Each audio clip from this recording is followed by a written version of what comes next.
जय श्री कृष्ण फ्रेंड्स। तो आज हम चैप्टर 10 के बारे में डिस्कस कर रहे हैं, ट्रेडर्स किंग्स एंड पिलग्रिम्स के बारे में। तो इस चैप्टर में हम पढ़ेंगे कि कैसे हमें पता चला कि ट्रेड होता था तब, और ट्रेडर्स के बारे में पता चलता है। हम करेंगे कि new kingdoms along the coast कैसे बने, और सिल्क रूट की स्टोरी पढ़ेंगे, the story of silk route. इसके बाद में बुद्धिज़्म का हम देखेंगे कि कैसे स्प्रेड हुआ, और इसके बाद पढ़ेंगे the quest of the pilgrims. इसके बाद द बिगनिंग ऑफ भक्ति, कि कैसे भक्ति मूवमेंट की शुरुआत हुई, भक्ति की शुरुआत हुई। हमें ट्रेड और ट्रेडर्स के बारे में ऐसे पता चलता है कि हमारा नर्दर्न ब्लैक पॉलिश्ड वेयर था, वो बनता तो एक जगह था पर हमें मिलता है काफ़ी साइड से। तो archaeology northern black polished ware was found from several archaeological sites throughout the subcontinent. Here we got to know that the trade was done and the traders used to do the trade। और इसके बाद हम पढ़ेंगे कि कैसे जो हमारे traders थे हमारे दूसरे एम्पायर से भी आते थे, वो हमारे सी रूट का भी यूज़ होने लग गया था, जैसे कि मैं लास्ट चैप्टर में पढ़ा था। सी रूट का यूज़ होने लग गया था, और वो क्या करते थे, तब इतनी अच्छी शिप्स नहीं बनी थी, तो वो मॉनसून विंड्स का यूज़ करते थे। मॉनसून विंड्स को हम ट्रेड विंड्स भी बोल देते हैं, जैसे कि साउथ वेस्ट मॉनसून विंड्स, और इसके बाद वही विंड्स वापस आ जाती थी। और इन north east monsoon winds after 4 months the south west monsoon winds got reversed and north west monsoon winds began to flow. तो इन्हीं विंड्स को हम ट्रेड विंड्स भी बोलते हैं। तो इसके बाद हमें न्यू किंगडम्स के बारे में पता चलता है कि जैसे हमारे संगम पोइम से हमें पता चलता है कि एक वर्ड का मेंशन हुआ है, मुवेंद्र।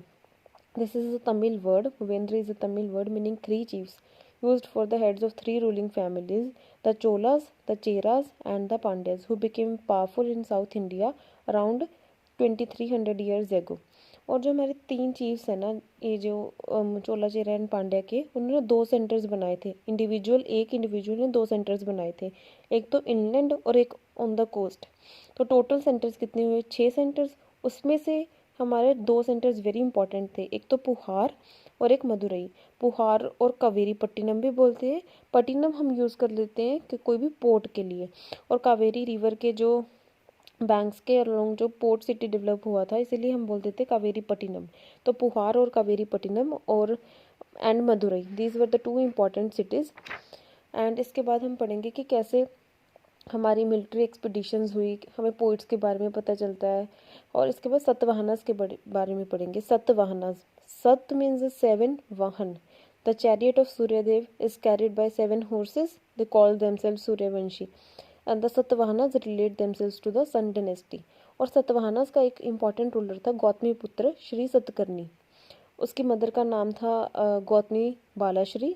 और ये हमें मैट्रियार्कल सोसाइटी के बारे में बताता है कि उसका नेम अपनी मदर के नेम पे रखा हुआ था, गौतमी बालाश्री और गौतमी पुत्र श्री सतकर्णी। इसके बाद हमें सिल्क रूट के बारे में पता चलता है कि सिल्क का जो डेवलपमेंट है, सिल्क जो इंट्रोडक्शन हुई थी, वो हमारी फर्स्ट चाइना से हुई थी। चाइना में ही हमें पता चला था कि सिल्क कोकून्स से वो थ्रेड वायर्स को बनाते थे, उसके बाद सिल्क की प्रोडक्शन होने लगी। तो सिल्क वेरी फाइन क्वालिटी का होता है।